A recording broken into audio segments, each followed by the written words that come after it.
They said I'm a conman. So the president was convinced that he was dealing with a conman led by Charity Ngilu. That time she was a cabinet secretary. She's the one who was saying that the president has not even attended a homecoming. So how can he come to visit a nobody, you know? This is Beyond Facts. Ladies and gentlemen, welcome to Beyond Facts, a show that engages leaders and stakeholders in our society, and more notably, leaders who have a responsibility to provide, to deal with policies and development in this beautiful country of ours. Today, we are honored to have a former senior editor in the country who is now a politician serving his second term in the Senate, none other than the Senator for Kitui County, the Honorable Kiio Wambua. Welcome to the show, Bwana Senator. Thank you very much. Before we proceed, I want also to introduce my co-panelist, who is my colleague also. He can introduce himself. Yeah, my name is Philip Mwasia. I am happy to have the presence of the Senator with us today. So we are going to have a discussion with our Senator to talk about politics, to talk about development in our country, and many other issues. Karibu, Senator. Thank you, Philip. Asante.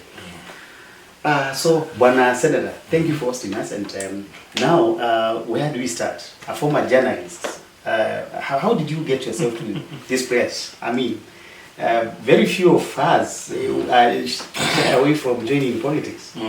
Yeah. So thank you, Kitui and Philip, and Lina and Marilyn, for finding time to come and have this conversation with me. I must begin by saying that I'm sorry we have taken too long to have this conversation, but I'm happy that it's happening now. Yes.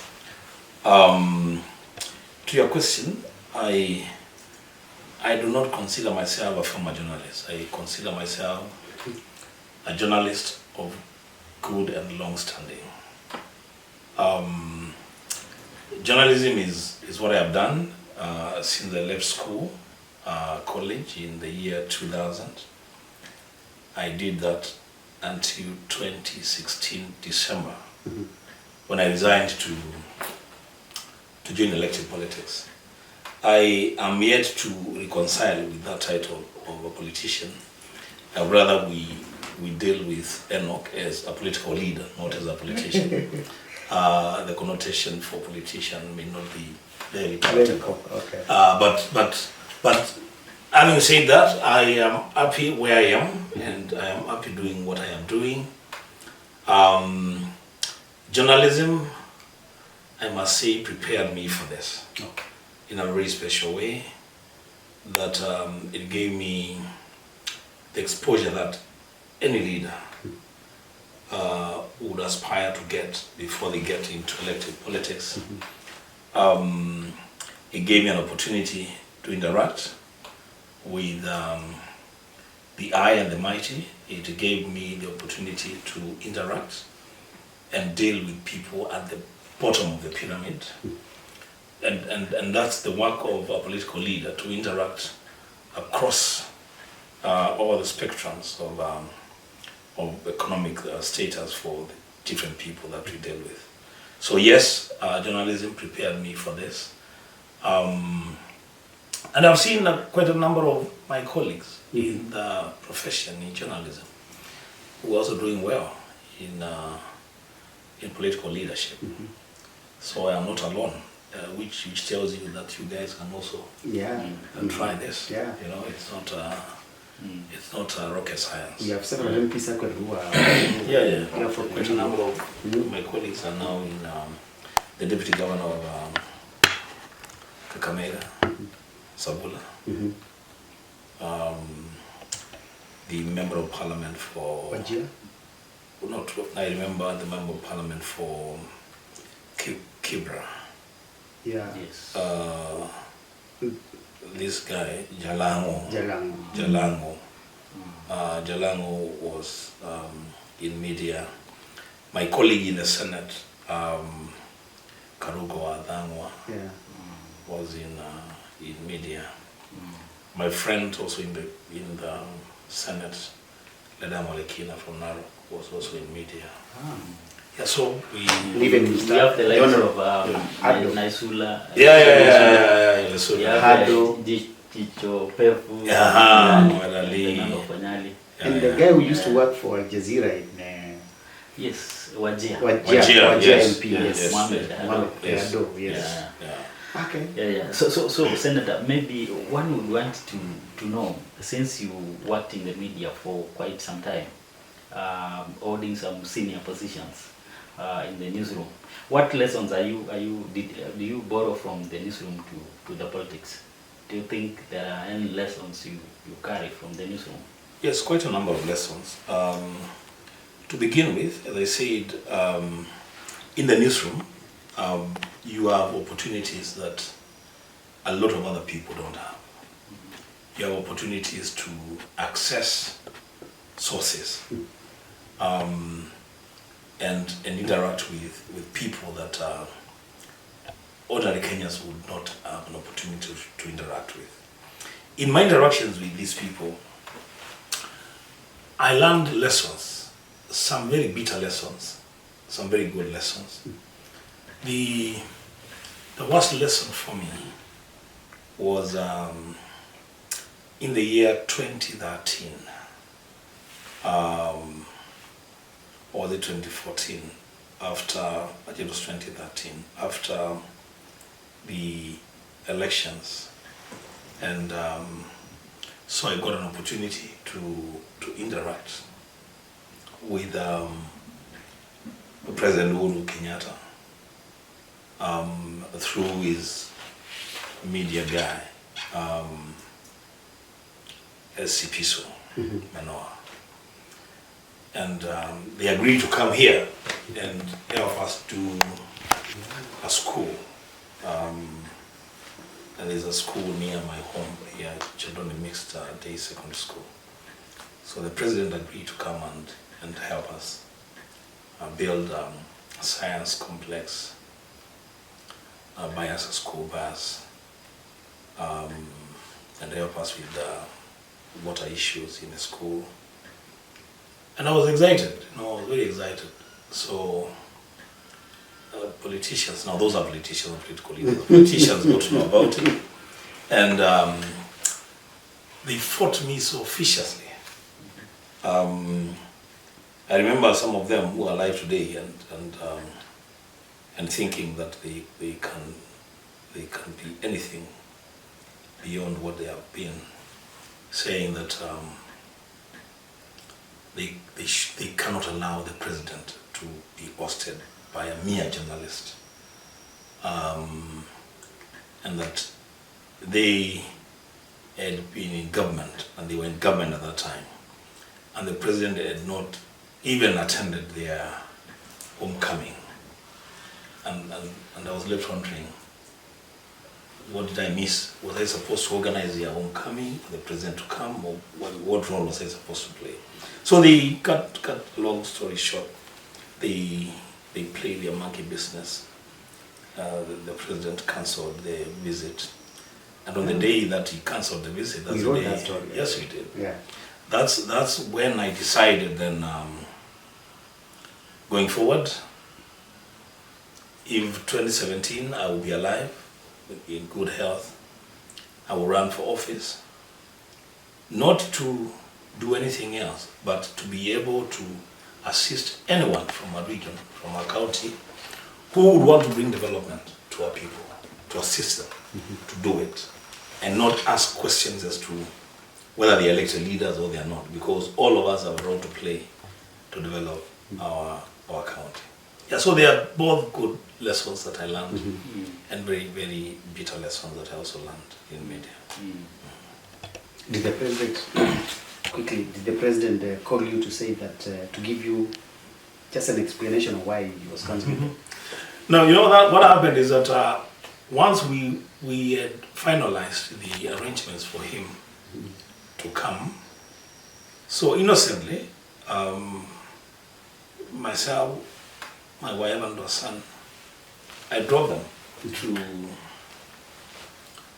come here. It was a Thursday, I remember very much, a Thursday. So we came here to wait for the president to arrive the following day on Friday.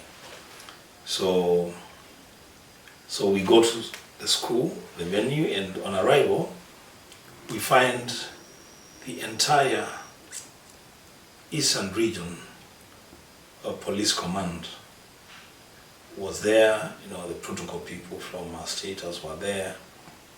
A few minutes after arrival, then the chopper that flies the president landed, and they said they were doing a reconnaissance just to be sure that there's sufficient space for them to land and all that. So everything was set. Then I get a call from Manoa. He asks me whether I'm in a place that I can talk. I say, yes, I am here waiting for you guys. I can see you're setting up. He said, no, what you do, retreat from the people. I want to have a conversation with you. So I walked a distance, and then I called him. And he said, you know what? You're not coming. I said, no, you must be joking. I mean, what are all these people doing? He said, no, I'm telling you. Prepare to come back to Nairobi. Your leaders have won the battle. They have convinced the president that he cannot come. And if he comes, he will be alone. Even the governor has said he will not be attending. They said, why? They said, they said you are a nobody. Oh, okay. I said, that's fine. So me and my poor little family. So I break the news to my wife. She can't believe it. So I tell her, no, what you do, now you go to the market. That's the first time, I think, the only time that my wife has gone to a livestock market. You guys go there and buy a bull with one of our workers and organize for it to be brought here. We slaughter for the kids because schools are closed, but the kids in the school, of course, because they are waiting for the president, so they did not go home. So they are there waiting for the president. They are rehearsing. They are so excited. So we slaughter a bull for them and tell them this has been cancelled. We will wait for another day for the president to come. So that's the day that I decided you are going to go into politics. Yeah. So that must have been a very disappointing, humiliating also. Completely disappointing. I felt like, I mean, then what is leadership all about, you know? But I kept asking myself, I thought a leader is supposed to facilitate things to happen. But here's a situation where I'm being told because I am not elected, you are a nobody. I am a nobody. I cannot be associated with the president. I cannot be associated with the development of even my own village. Yeah. So I said, now if we get to 2017, then I will run for office, and that's what I did. Without pushing you so much, do you mind maybe dropping, for our sake of our viewers, who are these leaders who are opposed to this? Well, this thing was opposed. You know, Kitui, one of the things that you guys know me for is one of my biggest weaknesses is just say things as they are. And I will name the people that I need to name, and they will deal with it. Yeah, they will deal with it. I mean, so the people that were squarely opposed to it, the chorus was led by Charity Ngilu. That time she was a cabinet secretary. She's the one who was saying that the president has not even attended a homecoming. So how can he come to visit a nobody, you know? So she she rallied other elected leaders. Then they roped in, at some point they roped in Honorable Ngilu Mwendo, who is said to have then used our connection with the former First Lady, Mama Ngina, to convince the president that, in fact, very bad things were said about me. They said I'm a conman. So the president was convinced that he was dealing with a conman. So they decided they were not coming. Initially, when we were planning this thing, the office of the president, for whatever reason, because they don't plan for them, they do their thing. For whatever reason, they did not want politicians or political leaders to be involved in the planning of the event. So at the very early stages, Honorable Joe Mutambo got wind of the visit, so he wanted to be part of the planning. He was denied access. So the rest is history, they say. Wow. That was an experience and a half. Now, going forward, you ran for office, you got elected. You are now a ranking member within your party and in the Senate. In terms of devolution, which Senate plays a big role, what is your perception on where we are now and where we were from 2013 up to, yeah? Good question. First of all, let's begin by saying that devolution is the best thing that happened to this country since the promulgation of the Constitution 2010. Of all the constitutional provisions, I think the chapter on devolution is the one that has brought a lot of benefits to the people of Kenya.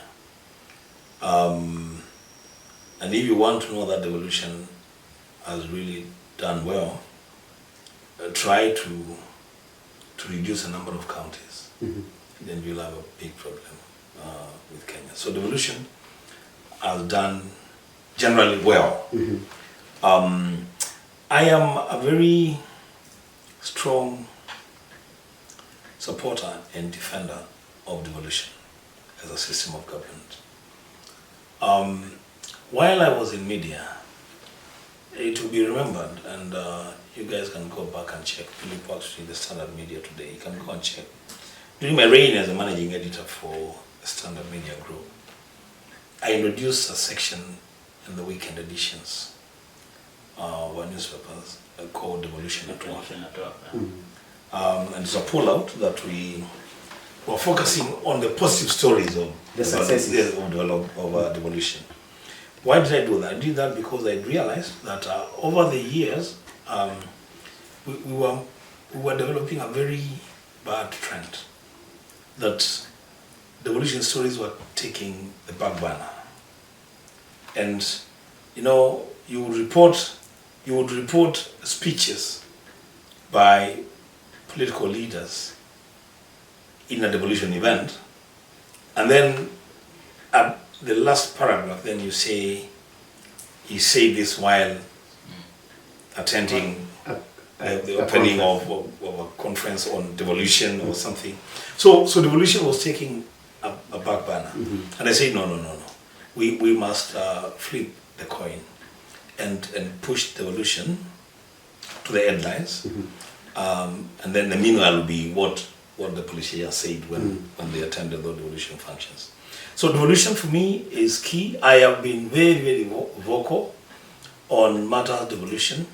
It will be remembered that at the time that I was being elected the senator of Kitui County, our county was getting very, very little allocation from the equitable share of 7.7 billion Kenya shillings.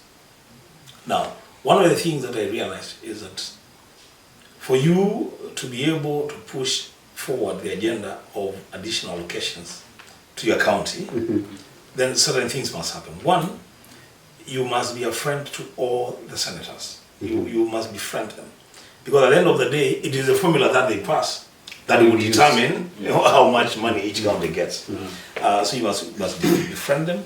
Then secondly, I realized that you must also be very, very tough with the Commission for Revenue Allocation. So I did those two things. I befriended the senators, and you remember